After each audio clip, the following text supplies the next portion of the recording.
Welcome to the Money Watch Show. It's Saturday, August 30th. I am your host, Jill Schlesinger. I'm the CBS News business analyst. I'm also a certified financial planner, and I am joined by my co-host, Mark Talercio. Hello, Mark. Hello, Jill. Hard to believe, happy Labor Day weekend. Oh, my gosh. Where did it go?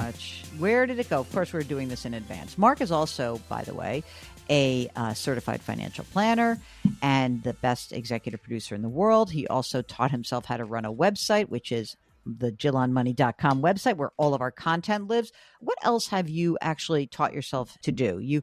We did the website. You learned how to post video and audio behind a paywall. What else is new to you since you started working here these many years ago? Parenthood. I'm still trying to teach myself how to do that every day a little bit better than the day before. Really? Mm-hmm. What's the challenge? There's not just one. It's just, it's easy. As a parent, any parent will tell you this, it's easy to often feel like a complete failure sometimes. So you just kind of, short-term memory. It's like coming out of the bullpen, right? You have a bad outing. It's just gotta start over the next day. I feel like that when you always make fun of me because I tell Mark, I listen to the show every day. Now, Mark edits the show, puts everything together, and then I don't know what he's going to cut and what he's going to keep. Sometimes I'll say, keep this, and he'll cut it, and vice versa. That's his role, is that he puts it together, tidies it up with a bow. And so I listen to the show every day, Monday through Friday, Jill on Money. The weekends, this show, Money Watch. But there's the girls. But I noticed sometimes when I listen, I was like, I should have given a different answer to that. Or I should have. Sometimes when I feel like we talk to somebody who's not going to take our advice, I wonder if there was a way in. You know what I mean? Did I miss something? That's what I'll do when I listen in. And I try to learn from that. That's why I listen to every broadcast, even if it's annoying to hear my own voice. I'm sort of over that part. I'm literally listening to it like, am I reaching the person on the other end of the line? And I think mostly we do, but there are times where people are coming on the show and they sort of think they want advice, but they really just want confirmation that they are doing the thing they want to do, which, I guess you can, if you come on the program and we don't exactly agree with you and you go do your own thing, that's cool. That's fine. I'm just saying that, I want to try to engage people in a way and meet them where they are, but hopefully get them to a different place. And that's the beauty of the show. That's why we really love when you come on the air with us, because I don't know what happens when I just read an email and it goes out into the ether. Do you suspect people take us up on it? What do you think, Mark? I don't know. I mean, you can only do what you can do, right? After that, it's kind of out of your hands, like they say on Peloton. I advise you decide. Yeah, exactly. I mean, I just think that we are in a very delightful situation in that we truly are. We have a front row seat to what's going on in your lives. And we really are reacting to that. And by the way, it really helps me for my day job at CBS because I can really talk about like, hey, you know what? I know you guys are so consumed with the Federal Reserve and is Trump going to fire Powell? But nobody is actually talking about that who we are talking to. I mean, have we gotten questions about it, Mark? No. I mean, that's, I don't know. That's kind of in the weeds stuff. Our listeners are more concerned about, are they using the right index fund?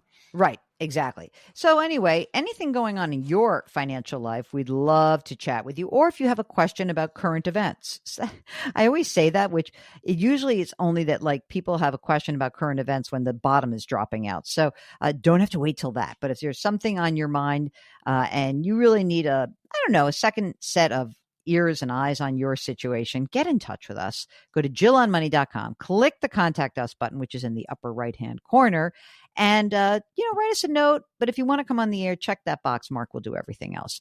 Okay, Mark, this is exciting. Right now, we are going to speak to Antonio in Georgia. I was hoping to get some of your guidance and insight on a couple of things. Firstly, just kind of, a general check-in if, what your perspective is with my wife and my situation, if you think we're on track, if there's anything we could be doing better. And I've got all the specs for you. Also, just wanted to get maybe your perspective on a question regarding student loans. And then if we have time, just a short question on bonds, if there's time. I like all of the subjects that are teed up. So you know what? I might keep you on the line for a little bit. Okay. So the general check-in starts with, tell us a little bit about yourself. Sure. Well, my wife and I, she is 31, I'm 36. Our income, we've been fortunate, has risen fairly dramatically in the last maybe 5 years or so. Combined, we make about 290. I make 200. She makes about 90. She contributes 25% of her income split between traditional and Roth to a 503B, I think is what it is. She works for a nonprofit. 403B. Thank you, 403B. Okay. Her employer kicks in $6,000 a year. I contribute currently 22% of my income split also between Roth and traditional, and my employer kicks in about $9,000 a year. My plan allows for the mega backdoor in-plan Roth conversion, so I take advantage of that. We both plan to contribute, kind of add to our contribution percentage each year until we get to 30% is our goal. We both, for the first time this year, are doing backdoor Roth IRAs. We have to do those separately because we file our taxes separately for purposes of student loans for now, let's say. Mm-hmm. So currently that puts us, we contribute between ours and employer retirement contribution that's like $88,000 a year. So that's amazing. And you're young. And do you have any kids? We do. We have an 11-month-old daughter. We have a 529 plan for her that's got, I think, like 7,000 or 8,000 in there right now. Okay, good. Are you making ongoing contributions to that 529 plan, or are you doing like lump sum as your ability to do so arises?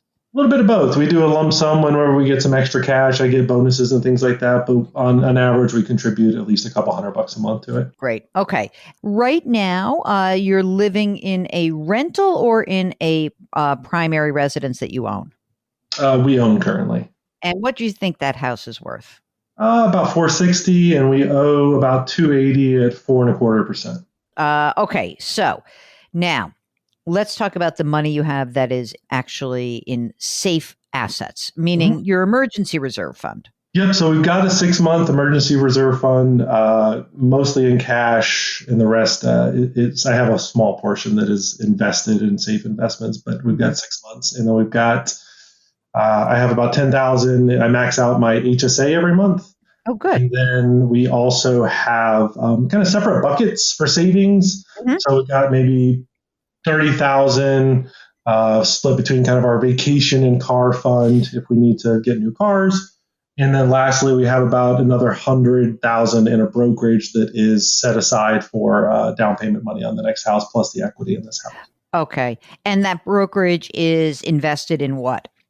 Everything that I have invested across my HSA, my brokerage, our retirement accounts is all in S&P low cost index. But you think you're going to be looking to move within a year or in a year or two? Like, what do you think the time horizon is on that? I would say within the next year, which is why all the money that I've been putting into that account for maybe the past 6 months, I haven't actually converted into an investment. It's just okay.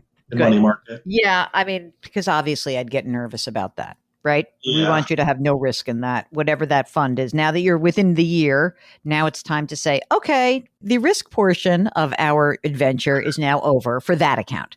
All right, that's good. So we got the 529, we got the brokerage, we got the emergency reserve. You mentioned that there is student loan debt. It's your wife's student loan debt, right? Exactly, yep. And how much is outstanding on that? There's a couple things going on there. It's combined federal balance of about $80,000. I have no student loan debt. She is part of the public student loan forgiveness program, and we have been absolutely dotting every I, crossing every T, because as you probably know, there's a lot of ins and a lot of outs. Yeah, I think exactly 3 people have gotten their loans. Yeah, something like 3. Yeah, so she is, I think, very much on track for it. However, we had to sit down a couple of years ago when we realized, hey, we've got enough cash if we wanted to pay it off, which is cool. But we sat down and we decided to write it out to see if it does indeed get forgiven. So we're 5 years into the 10 years now. Wow. But what we decided to do is to sort of hedge our risk, because I just don't have a ton of faith in the process, I guess, just not having seen it. That we've put about $500 to $700 a month into a brokerage account every month. It's now up to about $20,000, and we'll continue to do that for the next 5 years. If it doesn't get forgiven, then we have the ability to pay it off. That's so funny. I love that. That's such a great hedge because it's sort of a win-win. Like worst case scenario, big deal. You're making your payments. You're trudging towards that period. But if it does not get forgiven in that period, then you're like, oh, I have the money. Now, of course, if it does get forgiven, now that's just more money for you guys. So that's pretty awesome. We'll have a giant party. So I like that. This is why you guys file separately. Is that right? Why, in terms of taxation, because of the student loan? Exactly right. So it's not an income-driven repayment plan. So by filing separately, it doesn't take my income into account.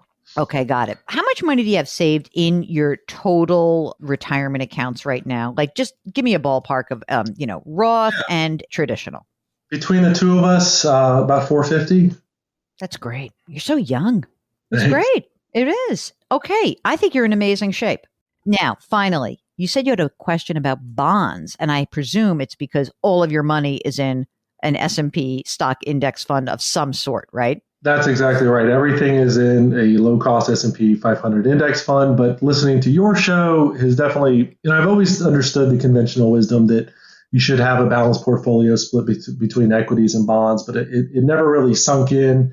I'm still not sure that I'm quite ready for bonds yet, but I understand at least now that I think I'll have to make the plunge at some point. So, I started to look into it, and everyone, including I think yourself, recommends low cost kind of total bond market funds or something similar. And I was just curious, looking at how that kind of fund operates. And I love the idea, obviously, of funds when it comes to stocks and equities, but with a bond that you maybe buy from the Treasury, obviously it has either a zero coupon or coupons that guarantee those interest payments and you get your principal back. Whereas with the funds, you can obviously have a negative, it can turn down. So I was curious, why is a bond fund that could perceivably lose its principal value more advantageous than buying funds directly from, Treasury Direct? Very good question.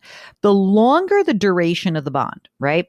If you go 30 years, the more susceptible that bond price will be to price fluctuations. So I think the question you're asking is a great one. Why should I buy a bond fund versus buying an individual bond? First of all, obviously in your retirement accounts, you don't have the ability to do that, but you would in your Roth accounts. And so the main reason has always been that buying individual bonds can be expensive. It's like one of those weird parts of the marketplace where there hasn't been the same kind of price pressure downward on buying individual securities in fixed income markets as there has been in the equity markets. So in other words, you can buy a stock for $0 on an app right now, right? I'm not sure you can do that for an individual bond because the bond market does something that's called a markup. So you buy a bond, it's a price, but then the actual cost is built in. The price of the bond is marked up to actually make sure that the person selling that bond gets paid. But you rightly point out. So let's just say I buy a bond, okay? I lend you money. That's all a bond is. Everyone's listening. I go, oh my God, bonds are so mysterious. It's a loan, guys. Come on. So I lend somebody money, an institution. Let's just call it a plain company. You live in Georgia, so I'm just going to say, let's say I buy a Coca-Cola bond. I'm basically lending Coca-Cola money. Coke is going to say, we're going to thank you so much for your loan, Jill. For that loan, we're going to pay you interest of, I'll make it up, 3% for the next 7 years. And you're going to get paid twice a year. So that 3%, the stated amount of money that they're going to pay me, that fixed interest, that's why it's called fixed income, that remains for the whole term of the bond. And why would the price of the bond fluctuate? Because the prevailing interest rates will start to change the value of the bond. Here's what I mean. If all of a sudden I can get 5% in a new corporate bond, but I own an old 3% bond, well, guess what? The bond value is going to go down. Conversely, if all of a sudden interest rates plunge and my 3% is quite valuable when I can only get 1% elsewhere, then the value of my bond will rise. But at the end of the day, with an individual bond, I'm going to get the money that I lent back. I'm going to get my principal redeemed. And so that's what you're talking about, which is there can be price fluctuation during the period that I hold the bond. But at the end of the day, at the end of that term, 7 years, let's pretend, I'm going to get the money back that I actually put into this holding and in this loan. They're going to pay me back, and I will have earned 3% a year on that. Okay. Now, with a bond fund, guess what? You're right. Yes, bonds are maturing inside of the portfolio that the bond manager holds or the bond index holds. But the price, the fluctuation is going to be a little bit different. Here's how you get compensated for that risk that you're taking. When the price of the bond fund, the total value of the fund goes down, every time a bond matures, right, or is redeemed, the fund manager gets cash and is buying a new slug of bonds. So you're basically reinvesting money, and you yourself are reinvesting money at intervals that are lower. When you buy a bond, it's going to feel weird for you in the beginning and your arm might hurt, but over the long run, you're going to actually inoculate your portfolio in a way that it will act differently as the economy changes in the future. My hope for you is that you start to do a little bit of research on the bond market. You start looking at what's available. Look what's inside of your retirement accounts. See if you can just get, and just even if you just put 10% in the bond fund and watch it and see how it moves maybe from, quarter to quarter, and you'll get a better feel for it. Because I do think it is quite limiting to only be in the stock market. And it's just as it would be quite limiting to only be in the bond market. I've had conversations with 92-year-old people and say, you need stocks in your portfolio, and even just a little bit. So what do you think? Can you do that? Can you wrap your arms around that idea?